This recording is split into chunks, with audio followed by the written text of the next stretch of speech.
my predictions for the 2025 Australian Grand Prix.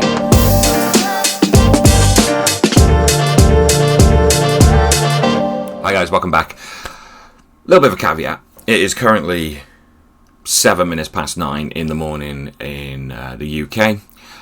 The Australian Grand Prix weekend has already begun, so FP1 and FP2 have already taken place, and if you watch one of my earlier videos, you would notice that this is a new channel. I'm trying to get my head around things. It took me a little bit longer than I thought to get things sorted for the other videos I was putting out yesterday. So I didn't get a chance to record this last night because it was like 1 a.m.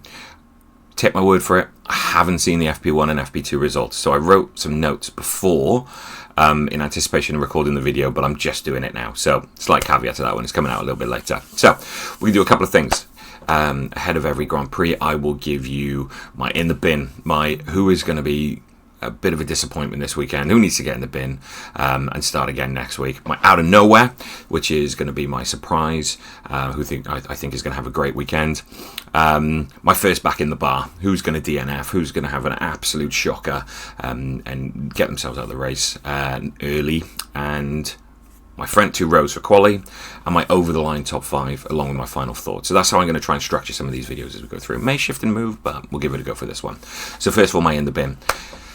And this, for this weekend, is Kimi Antonelli. I just think there's too much pressure on the kid at the moment. I just can't see him getting it together for it. Sitting in Lewis's seat, you know, a team that carries so much clout, so much expectation. I don't want to take away anything from the fact he is a talented young driver, but I just don't think he's going to get it sorted for this weekend. This whole thing, I think, will be a little bit much for him. It'll get to him a little bit, and he'll have to rebuild and go again over the next couple of weeks. So it's part of the learning curve. Next, my out of nowhere.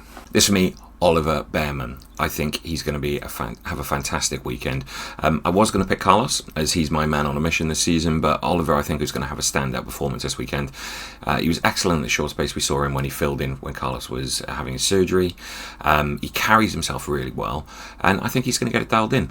There's not as much pressure on him this time. I'm not saying there was last time, he was only filling in. However, you know, he's coming in to Haas, still in the Ferrari setup with the Ferrari engine, and it's going to be interesting to see what he can do. So he's going to be my out of nowhere. I think he's going to have a good weekend. See how he does. My first back in the bar, for me, is Jack Doohan. I think he's going to get a DNF, and I think he's going to get the first one.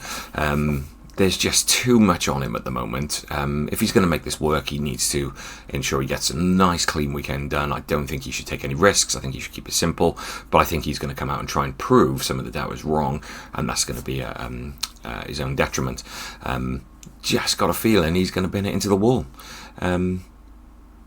It's all right, though. The facilities are quite nice. I think he'll be okay. My front two rows for Quali. So, starting 4th to 1st. P4, getting through Quali, Oscar Piastri. Again, I think the McLaren's going to be solid. I think Oscar's going to take that little extra yard to get dialed in this year. But he's still going to be up there, and the race is going to be different. But P4 to start things off. P3, Max Verstappen. There's no doubt that Max is going to get what he can out of the car this year. I already mentioned that it's going to be probably more talent over car this season while they're rebuilding into the 2026 regs with Adrian Newey leaving. But for me, he's going to qualify well, but then the car's going to drop off in the race. P2, Charles Leclerc. I think he's going to be, again, Mr. Consistent this season. He's going to be solid, and I can see him taking that second place this weekend. He's going to be dialed in like he was at the end of last season, and most of the last season, to be honest. And I think he's going to have a good weekend, but just be that yard off the McLarens. So it might be obvious. My P1, Lando Norris. I think it's going to be out and out McLaren this season. If Lando can keep the pressure away from his shoulders, I think he's going to have a great year. And P1 to start the season off for the Australian Grand Prix. So my over-the-line top 5 to finish things off, and I'll just bash through these. Won't go into too much detail with them, but for me, this is an early prediction. I've already made my thoughts clear on where we're going to be with it. Top 5 for me: Lando in P1 is going to take the win this weekend. Oscar in P2 is going to get the car locked in as the race progresses. Charles in P3, a little bit of a drop off there against the McLarens as the race goes on, I think. P4, George, I think is going to step up. He's usually around that kind of level. He's going to be a bit off the front three, I think, but he is definitely going to be in the mix. And P5, just what he's finding the car, is Lewis Hamilton. That's my top 5. So final thoughts going into this weekend. Looking forward to this season, and I do love the Australian Grand Prix. I think it's going to be a great weekend in Melbourne. No doubt there's a lot of rookies this season. There's a big lineup changes, so we can probably compare more so compared to other seasons. So it's going to take a little bit of time to embed things in, but that also provides more excitement than we've seen for a while. I'll be doing a debrief video after the race as well, so stay tuned. Remember to subscribe. Throw this video a like, and so I can build this community as much as I can of like-minded F1 fans. And please pop your comments down below on what you think my predictions feel like, but importantly, what yours are as well. Happy racing, F1 fans.